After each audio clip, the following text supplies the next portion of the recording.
Good morning and welcome to the podcast. My guest today is Mike Amsbaugh from the Crawford County Veterans Services Office. Welcome back. Good morning. How are you doing today? I am book solid, as you all know. That's great. That's great. That's probably like you. You Yep. get book solid as well. Yep. Now, the Crawford County Veterans Services Office is located at the It's Crawford County Courthouse. yes, it's the lower level of the administrative side, so it's the news side. Yeah. The physical address is 112 East Mansfield Street, Suite 95 here in Bucyrus. If you come visit us, when you enter the courthouse, you go through the security checkpoint. There's an elevator straight ahead of you. Get on the elevator, take it to the lower level. It's LL on the elevator. When the doors open, turn to the left, and we're the last office on the left. All right, and we're talking about going in from the Walnut Street side. Yes, that's correct. Yeah. Just to kind of help people to get some idea where you are located. And you guys are pretty much Monday through Friday, 8 to 4, aren't you? Yep, that's correct. Okay. The exception being federal holidays. Yes, okay, yeah, But not- beyond that, we're there Monday through Friday. As we get closer to the end of the year, most times with the VA, we ask that we try to get stuff done as quickly as we can because yes. you may get it there in time, but there may not be somebody there to start processing it until sometime after the first of the year. Yeah. Well, this is what I was going to say. Now that we're into December, Right. we need to really get people, let's put it this way. It's not the time to keep kicking the can down the road. Oh no. We no, have no, already reached no. the end of the road. Right. Yeah. You've passed every exit. We're Yes. now at a point where it's kind of the last one. Yes. All right. Now, speaking of that, I knew today we wanted to talk about and this is a procrastination issue if you really think about this thing. Right. You get a letter. If I get a letter from the VA about something, Right. it's best to move on that. Correct? Right. Oh yeah. So a lot of times the VA will send a letter and it's not clear what they want. Sometimes they're just looking for a response. Hey, I don't have any more information. Please continue to process my claim quickly. Or in some cases, if it's a benefit that is income based, like a pension, it's hey, do you have other sources of income? We understand that there's the potential that you have another source of income. Ignoring VA letters can lead to really bad things Outcomes, happening. can it? Yeah. So in the case of I filed a claim for compensation and the VA sends me a letter, they may just want you to say, I don't have any more information. Please continue the process of getting my claim through all of the hoops and across all the hurdles. By not responding to that, the VA is going to wait. So you as the veteran have something called due process, which means that the VA has to give you a sufficient amount of time to respond. So during that time, they're not going to do anything with your claim. They're just going to simply set it aside and wait 90 days. And if they haven't heard from you, they may send you a second letter and then put it aside for an additional 90 days. So by not responding, you've built in an additional 180 days between the time that you filed a claim and the time that you have a decision. Well, this is like the last time you and I sat down here. We talked Right. about when I tell people when they come in to see you, you need to call and have the paperwork you need because you get up there Right. and you just think you can go in there and you don't have the necessary paperwork. So then, guess what? We got another delay. Right. And delay is not your friend. No. And delay, the other instance with letters and Sure. delays, if it's a pension or it's a benefit and primarily it's pension, if it's a benefit that is income based. Okay. So the VA has a maximum income limit and they look at your income as compared to that. If your income is below that limit, then they pay you the difference. They pay you up to their limit. They tell you in your award letter, if your income changes, basically what they're saying is if your income goes up or your income goes down, you need to let us know immediately. That way, if we can pay you more, your income's decreased, we want to increase the amount that we pay you in pension. If your income's gone up, then we need to decrease the amount that we pay you in pension because, again, compared to the maximum income rate, if suddenly your income increases compared to that limit, the amount that the VA can pay under the law decreases. All right, so bottom line here, the way I look at it is, it's the responsibility of the person to respond promptly. Yes. And to respond accurately. Right. Because So- when you do not respond accurately, Oh, yeah, bad there things can be happen. some bad outcome. Well, I shouldn't say bad. There can be some unfortunate outcomes Yeah. that can come. So in the case of a pension, Okay. if somebody doesn't respond, I'm a pensioner and I win the lottery, okay? Mm-hmm. My income has gone up. It's probably going to be well above what the income limit is. So if I don't respond to the VA, then when the VA does eventually find out through IRS records, they're going to say that I owe them a back payment. So I've created a debt for myself. And that's the worst debtor, or the worst person to owe is the federal government. So I've created a debt. The VA is going to want that back, which if I've won the lottery, that's not a big deal. I'm probably a multimillionaire if I've won the right pot. But let's just say I suddenly get Social Security. So I've been receiving pension for 10 years. Now I'm at the age that I can receive Social Security, and I do. Well, my Social Security puts me over what the maximum income limit is to receive a pension benefit From the VA. from the Department of Veterans Affairs. Okay. Now we've got a problem. Yeah. So I'm getting VA pension because prior I didn't have any income. Right. Now I have income, but it's an amount greater than the pension would allow for. If I tell the VA right away, the VA is going to stop the pension, which is what you want to do. If I don't tell the VA, well, then what happens is, let's say that my Social Security income is $1,000 greater than the pension limit per month. So I don't tell the VA. I just assume that I didn't read the letter. I didn't take it to my service officer. I just assume that the VA is going to know, because they're both federal agencies, that I'm getting this money. Well, the VA will know eventually, but on average, they're only able to cross-match about 10% of the pensioners per year. So if you're lucky, they'll catch it that first year. You only owe, maybe $5,000, $10,000 as a debt. If you're not lucky and it goes 10 years, well, then you might owe $50,000, $100,000, whatever that amount over the limit is, multiplied by 12, multiplied by the number of years that it's been going on. Well, and people's tendency, I would think with people, is they get, oh, gee, I'm getting 2 checks now. Right, yeah. So it's like, okay, well, I'm not going to say anything now because it's working in my favor. Right. See, that's a terrible way to look at it, but I'm just saying that's the way I would say a lot of people would look at it. Right. And the problem is that, yes, it is working in your benefit in the short term. Yeah, but it isn't going to in the end when they catch you. The problem is when the VA finds out, then you've now created a debt. And you can ask that it be waived. So there's a waiver process that you can participate in. Your service officer can help you. You can ask that the debt be waived in its entirety. You can ask that a portion of the debt be waived. You can ask that the VA accept a compromise. Say I owe $50,000, but I say, look, I'll give you 25, and the VA says yes. Then they've accepted your compromise. Typically, though, in cases where it's like a large amount of money, and it's because I didn't report that I'd begun receiving another source of income, that's what created this debt, the VA looks at it as unjust enrichment, which means that they're not very likely to accept a waiver or a compromise. It's a little harder for them to believe that over that time you really didn't know this. They're going to ask that you repay that. Yeah.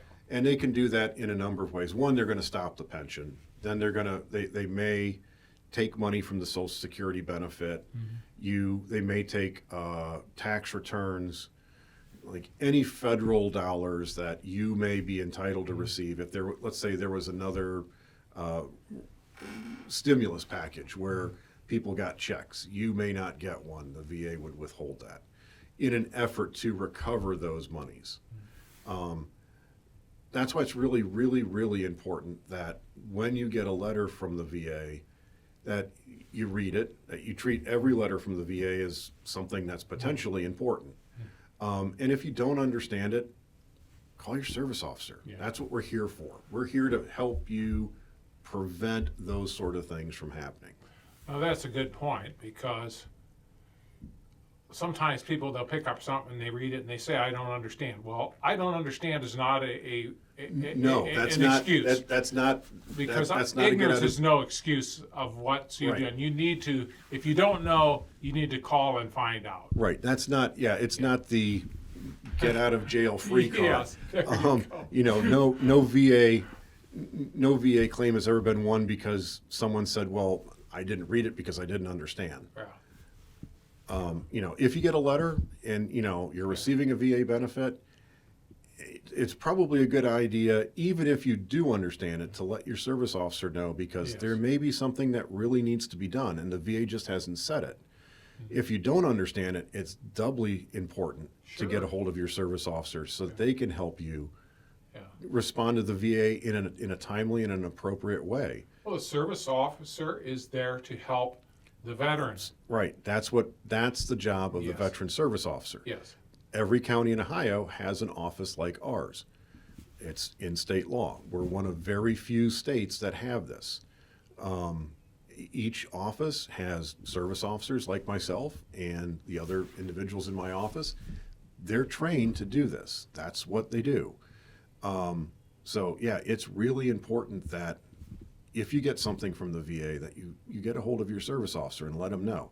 If there's something that needs to be done, they can help you do it. And do it in a correct way and in a timely way, so that if it is something where, let's say, you started getting your pension, you suddenly got a pension from a company that you hadn't worked for in 30 years, and you are on a benefit that is based on your income, they can let the VA know quickly so that you don't incur an overpayment. If you have incurred an overpayment and there's a debt now, there are things that you can do. It's, don't just ignore it and pretend it'll go away. There are things that you can do. You can request like I said, you can request a waiver. You can request a compromise. It's not the end of everything. No. You need to address it and see if it can be taken care of. That way, it's not just hanging out there. My father used to have a saying, if in doubt, find out. Right. Now, I would just add to that, in this case, if in doubt, find out now. Right. Oh, yeah. Yeah, procrastination is not your friend. No. Oh, no. Yeah. And, there's, like I said, in the first example, the worst thing that's happened is our example veteran who's filed a claim for compensation now has to wait an additional 180 days before the VA continues the process of processing the claim. In the latter example, well, our example veteran may end up owing the VA some money, and they could miss out on their tax refund. They could miss out on a future stimulus payment. They could miss out on a portion of their Social Security. And like I said, yes, the VA does cross-match with Social Security. They also cross-match with the IRS and federal pensions. So military, and if you're a civilian and you're retired from the federal government, they can cross-match with that. They cross-match with state pensions. But they only really ever get to about 10% a year. So if you're lucky and you're receiving a benefit that, your benefit is based on your income, maybe you're lucky and they catch it the first year, you hardly owe anything. Maybe you're unlucky and they don't catch it for 10 years, and then you owe a lot of money. Well, it's not a game you want to play. No. Saying, well, okay, I just don't think they'll catch it. Right. Because eventually it is going to come around. Right. It's just a matter of it's When? now Yeah. or later, Right. but it will happen. So Right. then, do you want to deal with it while it potentially maybe a smaller problem, or would you like to be a catastrophic problem? You want to do it. You want to do it right away, and that all goes back to the VA is going to say, well, we told you in that letter, because they did in all pension. That's right. For everybody that receives an income-based benefit, in that letter somewhere, it's I guarantee you it's not in bright block letters. Yeah. It's somewhere in that letter that if your income situation changes, your income goes up, your income goes down, that you let us know immediately. That's almost any type of thing with if you receive benefits. There's always that caveat. It seems, whether it's veterans or not, if you see those words and it says right, if income changes, because it changes, right, and so therefore the onus is upon you, right, to make them aware of that. Right. And that's, so we've focused on someone who's receiving an income-based benefit. It could be our first example veteran who's receiving compensation. So our first example veteran is receiving compensation, let's say the 50% rate. It's 50% service connected, and they've got a wife and a child. And that's when they get their 50%. Well, because they're 30% or more, there's an additional allowance that's paid to them for having a spouse and a child. Well, 10 years down the road, that our veteran gets divorced. Well, the child is still on their benefit, but the spouse is no longer. But if the veteran doesn't tell the VA that they got divorced, every month that they receive their compensation, because they're getting an additional allowance for the spouse, they're accruing an overpayment. Eventually, eventually the VA is going to want it back.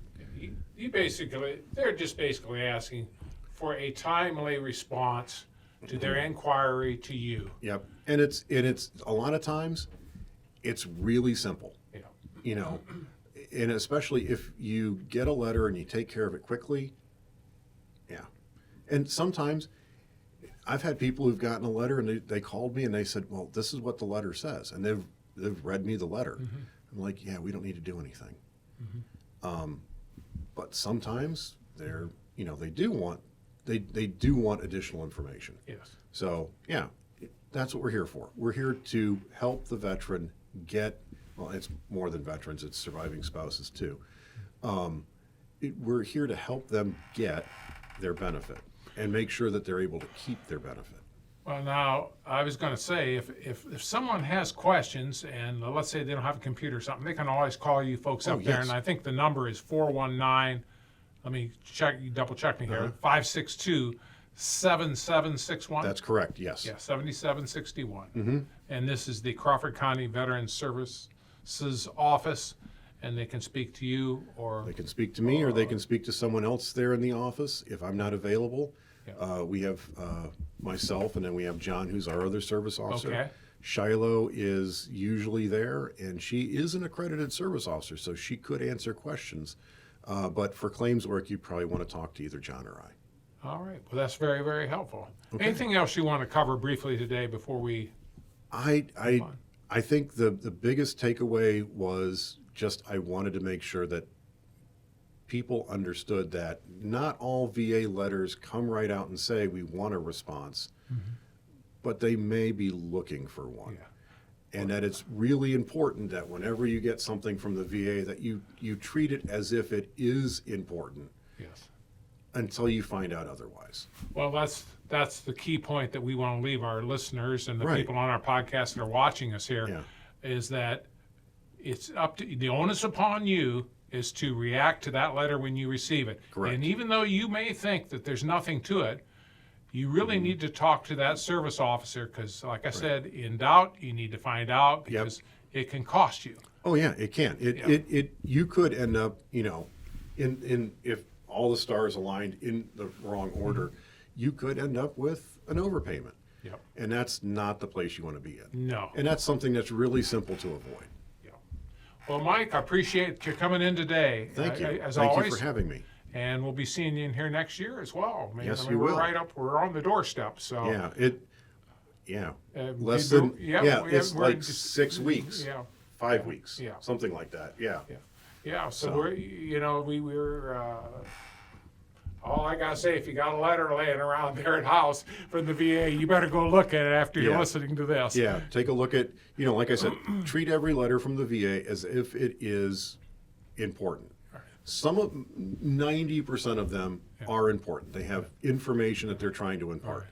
Some of them, they're just, we've received your claim. Right. Please be patient. We're processing it. Well, Right. they're not looking for a response from that.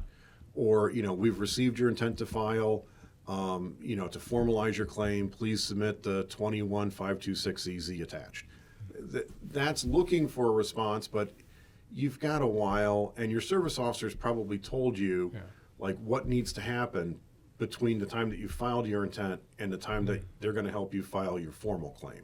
So you've got that letter. That probably is, and it's important, but it's not like I have to get it done before Friday. Yeah.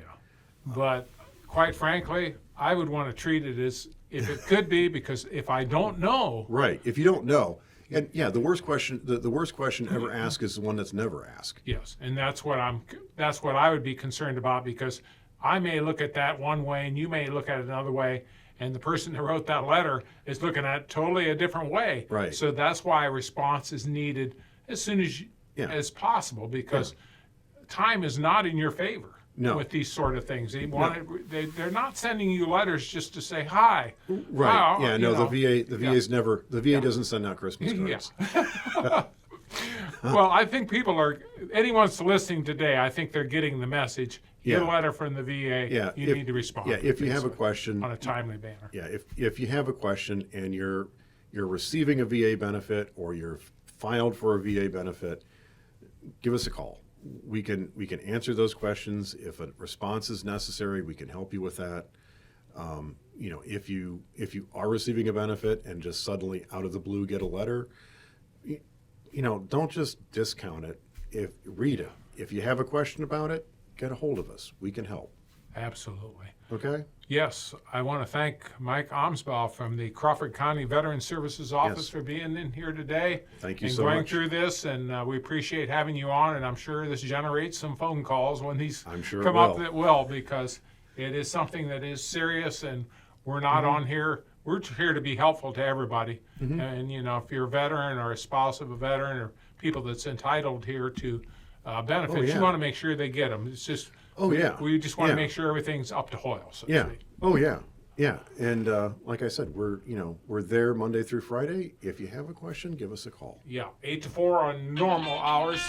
And that is called a phone call when you get one, when you don't switch your phone off. That's on my phone, folks, when the host does that. Anyhow, I guess that's telling me it's time to end this podcast. I think it's time to end it. Thank you so much for having me. All right. Thank you very much, Mike. Take care.